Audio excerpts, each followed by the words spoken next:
مہربانی welfare project کے تحت گورنمنٹ ہائی اسکول میانی بالا سوہاوا کے بچوں میں 60 عدد سائیکلیں تقسیم۔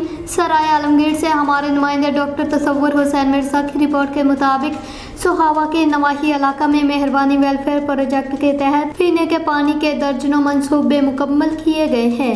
گزشتہ روز بھی ڈاکٹر شہزانہ امتیاز اور ان کی ٹیم نے گورنمنٹ ہائی اسکول میانی بالا میں 60 ایسے طالب علموں میں جو میلوں پیدل سفر کر کے تعلیم حاصل کرنے کے لیے اسکول آتے ہیں، ان کو 60 بائی سائیکلز دی ہیں تاکہ وہ اپنی تعلیم جاری رکھ سکیں۔ اس سلسلہ میں اسکول ہزا میں باقاعدہ تقریب کا انعقاد کیا گیا، جس کا آغاز تلاوت اور نعت سے کیا گیا۔ عمر بٹ نے اسٹیج سیکرٹری کے فرائض سر انجام دیے۔ مہمان خصوصی ڈاکٹر شہزانہ امتیاز تھی۔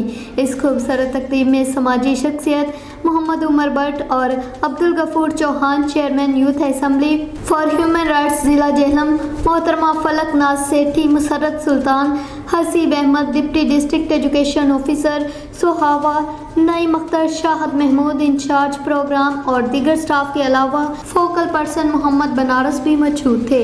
اس کے علاوہ green and clean Pakistan programme کے تحت اسکول ہزا میں پھلدار اور سایہ دار پودے بھی لگائے گئے۔ سائیکلیں لیتے ہوئے بچوں کے چہرے پر خوشی دیدنی تھی۔ ڈاکٹر شہزانہ امتیاز کی اسٹیج پر آمد پر شرکا نے کھڑے ہو کر ان کا استقبال کیا اور ان کی ٹیم کا شکریہ ادا کیا۔ یاد رہے اس میگا پروجیکٹ میں ڈاکٹر راحت مصطفیٰ، ڈاکٹر ناہید فاروقی، مسز فائزہ عائشہ ویلفیئر ٹرسٹ، ڈاکٹر روبینہ یعقوب، ڈاکٹر طلعت امام اور ڈاکٹر رخسانہ حسین سمیت ٹیم کا اہم کردار ہے۔